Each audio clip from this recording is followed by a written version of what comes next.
Halo, gua Aim. Di video kali ini kita bakal ngebahas manga Dice lagi. Dan setelah kemarin kita telah sampai pada Uzui yang berhasil menyelamatkan gawang Seishiki dari tembakan naga Saku, tapi sebenarnya itu juga tak lepas dari kontribusi Inohara dalam mengambil keputusan. Lalu seperti apa kelanjutannya? Mari kita bahas.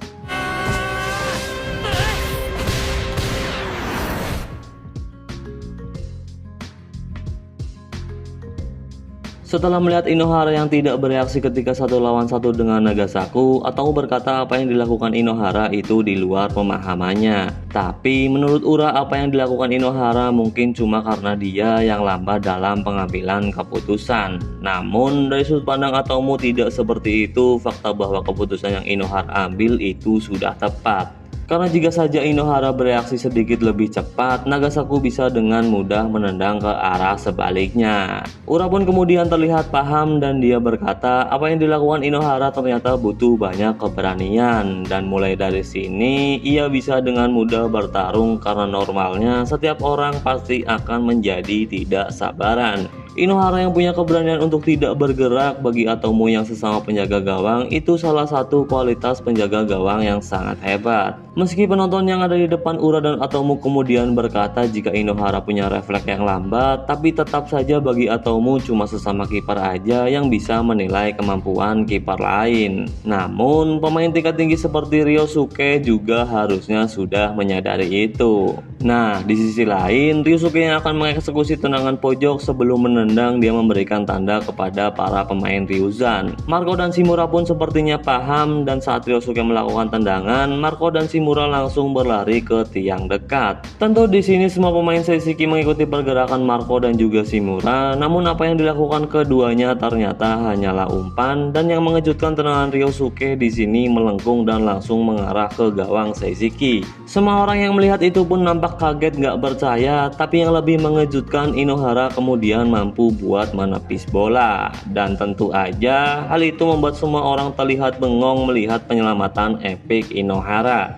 Bahkan Ryosuke aja terlihat sangat kesal. Dan di sisi lain Kai terlihat sangat kagum melihat Ryosuke yang melakukan sepak pojok di lapangan sebelah kiri dan dia juga menendang dengan kaki kiri. Bahkan Kai berkata baru kali ini ia melihat ada pemain yang bisa melakukan itu. Meski menurut Marukawa semua itu bisa dilakukan berkat Shimura dan juga Marco yang berlari ke tiang dekat sebagai umpan, tapi tetap aja Ryosuke yang menendang dengan kaki kiri bagian luar dan langsung mengarah ke gawang itu sangat sulit buat dipercaya. Namun di sisi lain Gaon Nakano terlihat sangat kesal. Ia juga berkata lagi-lagi Inohara tidak keluar dari sarangnya. Meski banyak orang yang ada di dalam kotak penalti, Inohara cuma memperhatikan jalannya bola doang dan bergerak seperti apa yang sudah ia perkirakan. Inohara adalah kiper yang sangat berbeda dengan Gaon Nakano. Bahkan setelah kemasukan 3 gol, gaya bermainnya tidak akan goyah. Dan Gaon Nakano berkata kekuatan mental yang Inohara miliki sangat layak buat dihormati.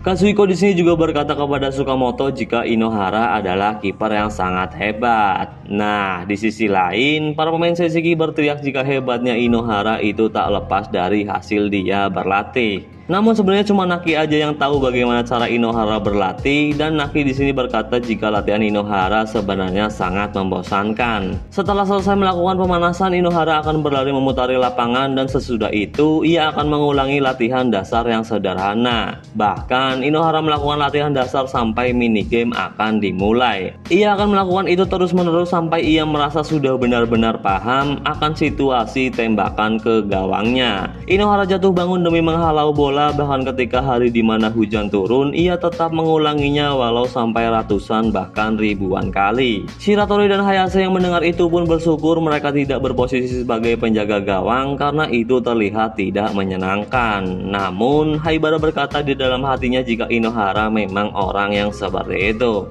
Nah, kita balik lagi ke dalam lapangan di mana Ryusan dapat sepak pojok lagi, namun kali ini dari lapangan sebelah kanan. Untuk Ryosuke tentu posisi ini akan lebih mudah untuk langsung mengarahkan bola ke gawang karena ia menendang dengan kaki kiri. Dan para pemain Seishiki pun mewaspadai itu. Mereka juga membayang-bayangi semua pemain Ryuzan yang ada di dalam kotak penalti. Namun Ryosuke malah kemudian melakukan umpan pendek dan yang dituju adalah Kazuhiko yang sangat bebas. Kurusu yang melihat itu pun berteriak ke Sukamoto untuk menghentikan Kazuhiko, dan Sukamoto berpikir Kazuhiko yang akan menembak gak masalah selama Sukamoto bisa menghentikan bola dengan tubuhnya. Tapi Kazuhiko di sini melakukan tembakan yang rendah, bahkan tembakan Kazuhiko berhasil diteruskan Nagasaku menggunakan tumitnya dan membuat bola berubah arah. Namun di saat yang sama di sana juga terlihat ada Inohara yang sudah bersiap untuk menangkap bola. Inohara pun kemudian mengingat percakapannya dengan Naki, dan di sini kayaknya Naki bertanya apa Inohara berlatih seperti itu sepanjang tahun. Karena Inohara di sini menjawab nggak mungkin juga dia melakukan ini sepanjang tahun, tapi buat Inohara nggak masalah juga jika harus seperti itu. Karena apapun masalahnya kita harus memastikan untuk bisa menghentikan bola, karena itulah tugas utama dari penjaga gawang. Dan secara mengejutkan Inohara di sini berhasil menggagalkan peluang Ryuzan. Pelatih Akiko yang melihat Inohara mampu menangkap bola pun kemudian berteriak untuk para pemainnya cepat mundur, karena di sisi lain Sukamoto dan juga Mitsuki terlihat langsung berlari maju. Para pemain Ryuzan pun dengan cepat mundur, tapi menurut Kazahara itu nggak masalah karena Mitsuki dan Sukamoto yang maju secara nggak langsung mereka membuat Ryuzan mengendurkan garis penyerangan, dan ini memberikan Seishiki waktu untuk membangun permainan. Faktanya memang Inohara kemudian meletakkan bola di tanah dan memberikan operan kepada Satau. Satau juga kemudian memuji Sukamoto dan juga Mitsuki karena berkat mereka Satau bisa merasa lega. Namun Satau juga merasa kebingungan karena dia tidak melihat Kazama yang seharusnya posisi Kazama ada di depannya. Tapi di saat yang bersamaan ada Sukamoto yang muncul di depan Satau dan kemudian meminta bola. Ia pun berkata Sukamoto bermain bagus sebagai umpan karena Satau kemudian memberikan operan ke tengah dan yang dituju adalah Kurusu. Tentu Kurusu nggak bebas gitu aja, di sana juga ada Kazuhiko, bahkan Kazuhiko sempat bisa menendang bola yang Kurusu kuasai. Tapi untung aja Kurusu bisa dengan cepat menguasai bola kembali. Ya walaupun di sini Kurusu terlihat sangat panik, ditambah lagi Kurusu merasa penglihatannya terasa sempit dan ia sadar jika perasaan ini muncul ketika ia sedang merasakan sebuah bahaya. Kurusu pun bertanya-tanya kenapa ia merasakan perasaan yang seperti ini, padahal ini bukan pertama kalinya Kurusu bermain sebagai gelandang serang. Karena posisi Kurusu di SMP juga bermain di posisi ini.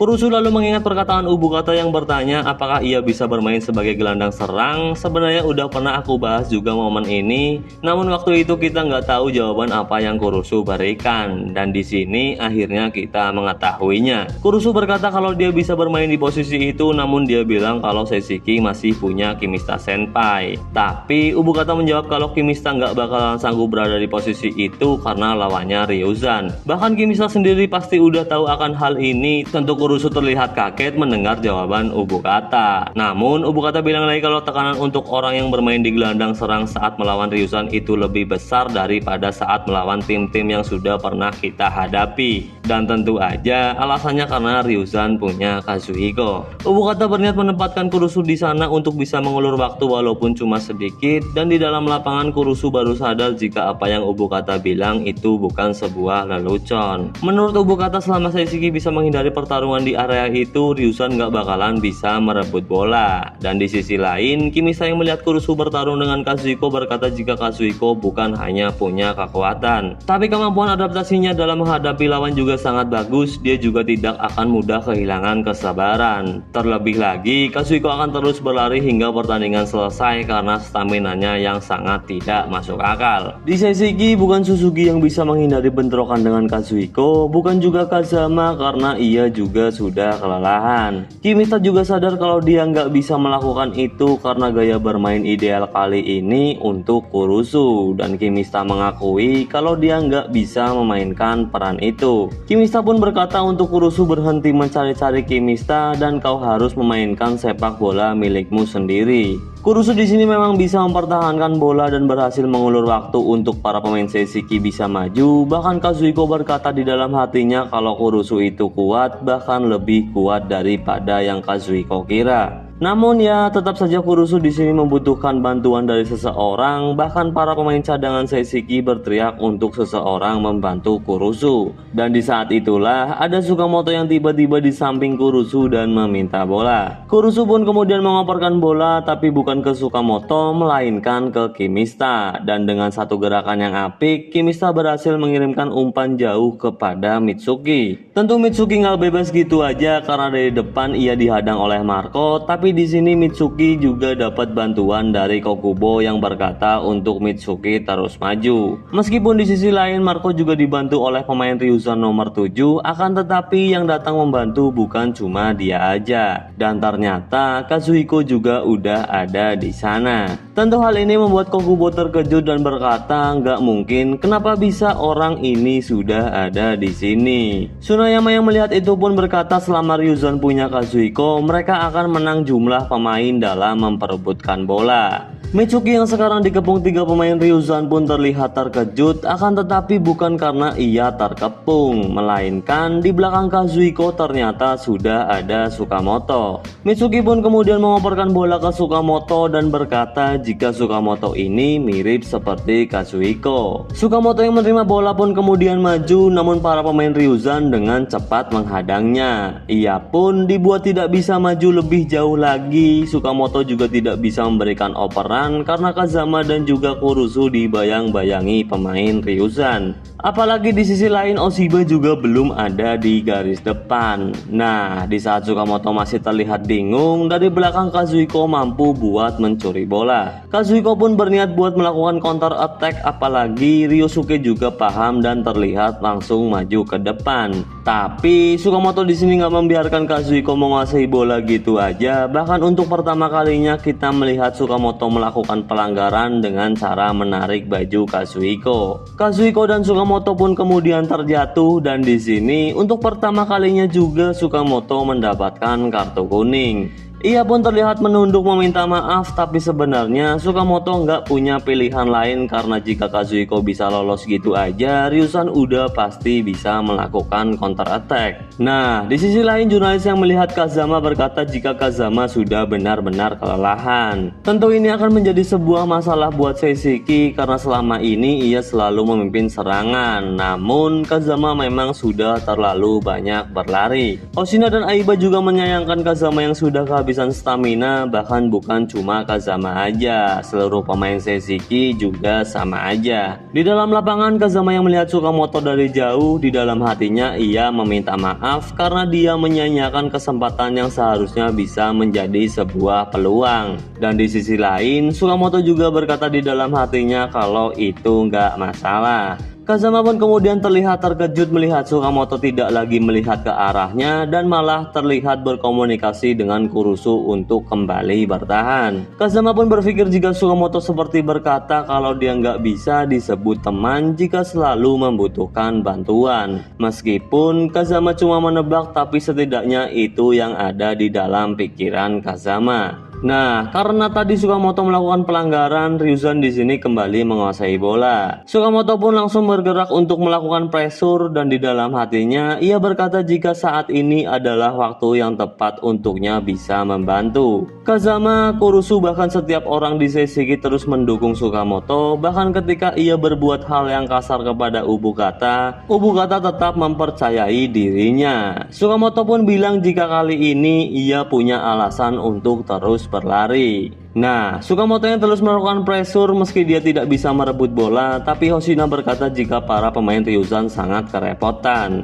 Bahkan pemain nomor 5 yang menguasai bola, ia dipaksa untuk memindahkan bola ke Marco yang ada di sebelah kanan. Marco pun nggak bebas gitu aja, di sana udah ada Mitsuki dan Kokubo yang bersiap buat menghentikannya. Tapi Marco berkata sebenarnya dia doang juga udah cukup buat melawan Mitsuki. Namun yang mengejutkan ternyata ada Kazuhiko yang berlari di belakang Marco. Marco pun kemudian langsung memberikan operan kepada Kazuhiko. Dan di sisi lain, para penonton pun dibuat kagum gak percaya karena sepanjang pertandingan Kazuhiko udah banyak berlari tapi dia masih terlihat mempunyai banyak stamina. Kazuhiko pun kemudian bersiap buat melakukan crossing, namun di saat yang bersamaan tiba-tiba aja ada Sukamoto yang muncul di depannya. Bahkan tendangan Kazuhiko berhasil dibuang Sukamoto meski menggunakan perutnya. Seluruh orang pun terkejut melihat Sukamoto yang tiba-tiba ada di depan Kazuhiko. Bahkan saya berkata Kazuhiko yang telah bermain selama 70